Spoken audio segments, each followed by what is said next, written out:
Hello, this is Caitlin Smith with BKCW Insurance. On this week's episode of Thirsty Thursday, I'm going to be discussing what an HSA looks like for employees from a financial standpoint. Let's take a look at how you can explain how an HSA might be the best financial situation and option for them. Let's go ahead and start by diving in. So this is an example here of a benefits package. This, to be transparent, is not my client. Actually, how I came across this example here is it's one of my friends, and their company was going through open enrollment, and they just asked me to take a look at some of their benefits for them and see which plan option they should consider because their company was implementing an HSA for the first time. So what I did was I essentially broke it out this way. So if we start by taking a look at the plan design, they had three plan design options. One was an HSA plan. It had a $2,800 deductible, so it was called HSA 2800. There was a PPO option plan with a $1,000 deductible and a PPO option plan with a $500 deductible. So if we take a look here, what I did was I broke it down by what the cost to the employee was going to be, so the deduction from their paycheck on a monthly basis. So the monthly deduction for this plan was $164, which translates annually to $1,968 being taken out of their paycheck. If we move to the next plan, there was a $237 a month or $2,844 a year. And then the third plan, the most expensive plan option, was $306 per employee on an employee-only basis, and $3,672 when you annualize it. So that was the first numbers that we looked at, was taking that premium amount and annualizing it to see what that total cost was going to be. The next thing I wanted to take a look at was the maximum out-of-pockets on these plans. The reason this is important is because what is the cost going to be if something traumatic were to happen and you were to be a high-cost claimant or have to go to the hospital and you racked up a lot of medical bills? The maximum out-of-pocket is something that I really pay a lot of attention to. So on these plans, the HSA and PPO 1000 both had 5,000 maximum out-of-pockets. On the next plan, you'll see this PPO option only had a $3,500 maximum out-of-pocket. This is what a lot of people look at and why they're willing to pay more money out of their paycheck on a monthly basis is because they look at these different numbers here. But what we're going to do is look at this at a bigger picture now. So another thing to note is that the employer of this plan option was going to be making an HSA contribution on a monthly basis. I don't know why they picked this number, but it was $20.83 a month per employee. That translates to $249.96 per year. So kind of a random contribution, but still nice they were willing to make a contribution. So I took all this information, kind of gridded it here for them to see. And then what we did is we took it to the next level to understand from a financial standpoint what was going to be the best plan for them. I did include in this week's blog post some questions in there as well for different things that you should consider before even seeing if a health savings account with a high deductible health plan would even be a good option for you, since it is a different way to finance your insurance. Some of those questions like what prescription drugs, do you have any upcoming medical expenses that you're thinking are going to happen, things of that nature. So there is a list of those questions that you can share with employees to help guide them as well. Just a few things to consider. So going back then, for the first thing that we decided to do was step number one was calculating the difference in premium between each of these plans. So we compared everything against the HSA plan since that was the cheapest plan option.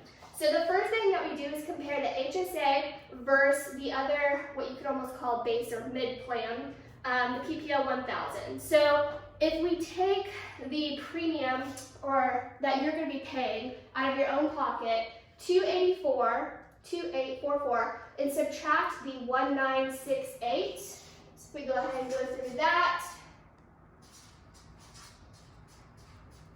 minus your 1968.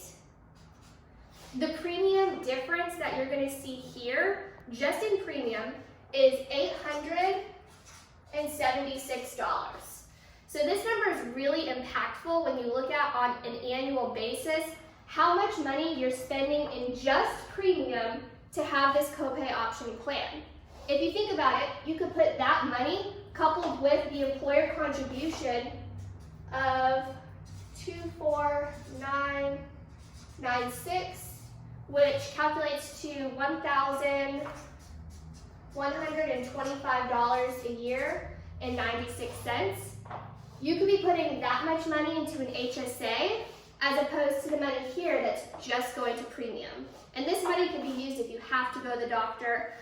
So one of the questions that I ask in there is, how often are you going to the doctor? How much of your deductible do you meet every year? If that number is lower than this, then that's another indicator that a HSA high deductible health plan may be a good consideration for you. Because the nice thing about this is your money, and this money just goes to the insurance company. So that's one way to look at that for you. So those are immediate savings that you'll see with this first plan compared to that mid-option PPO 1000 plan. So now let's take a look and compare the HSA to the more expensive, the high plan at the 3672. And we're going to subtract that same $1,968 there. And this number is going to give us $1,704 is the difference here that you're paying in premium on an annual basis between those two plans. That's a lot of money.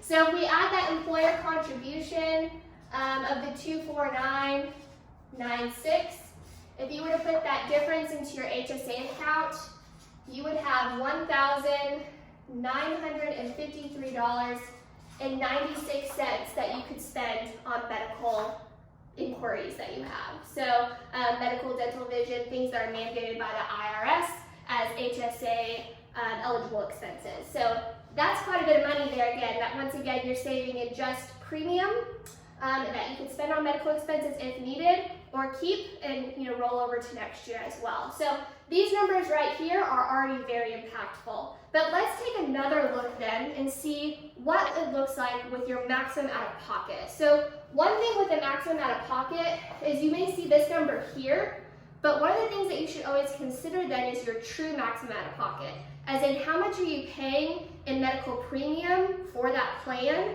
plus how much is that maximum out of pocket on an annual basis as well. So let's go ahead and walk through what the savings are for this particular plan option for the HSA. So if we do this, we're going to calculate your premium plus the maximum out of pocket here. So if we do that on the HSA and we take the 1968 that you're having to spend to even just have this plan,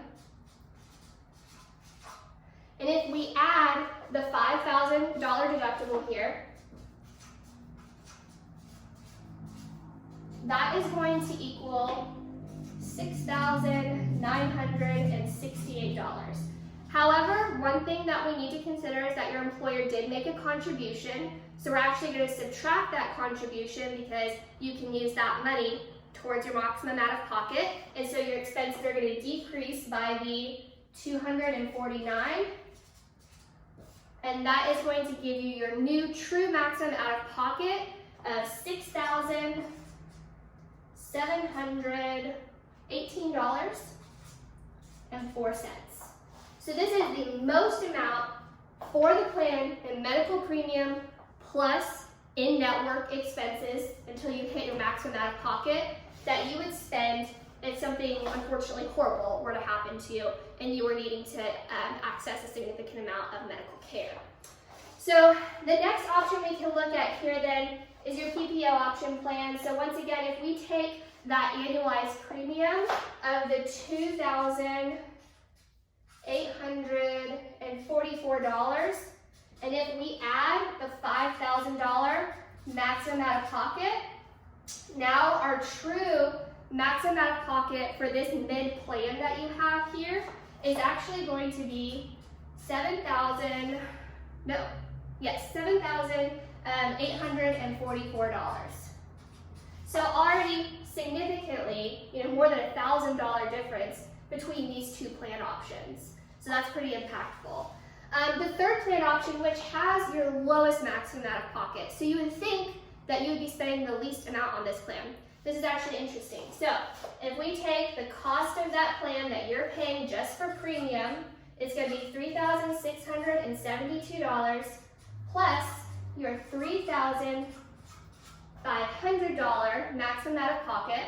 You are going to have a new total with your true maximum out of pocket at $7,172.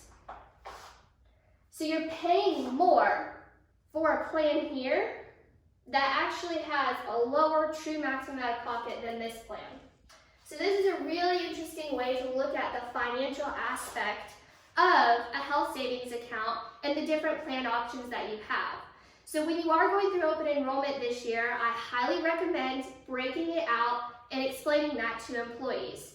Every plan that you have is going to look different, so your numbers won't always be this drastic. Again, I was not the broker on this account. This is not one of our clients. It was just one of my friends who was going through open enrollment. But when I explained this to her and I broke it out, she was actually really interested to see that the HSA was the best financial option for her in particular, just because she did answer kind of correctly for those guided questions to determine if an HSA would even be something that she should consider or not. But from a financial aspect, the HSA was a great option for her. She was able to use this plan and be very, very happy with it. And so she's been saving quite a bit of money, not spending money on premium, instead putting it in a health savings account and kind of building up that nest egg for the rainy day when she does have some medical expenses she needs to get. So this is really interesting. I hope that you enjoyed this. I hope you enjoyed this exercise and a different way to look at HSAs from a financial perspective when you are seeking to go through open enrollment and make your plan selections. If you have any other questions on this, you can dive into a whole lot of detail. I could totally nerd out on this for hours. But if you have any questions on it, feel free to let me know. I'd like to comment, see what you do to explain, the finance side behind benefits to your employees. But thank you guys so much for tuning in today. I hope you enjoyed what we were able to show you. If you have any questions, let me know. But thank you so much. This is Caitlin Smith with this week's Thirsty Thursday. I hope you guys have a great one. Let's keep ATX insured. Cheers.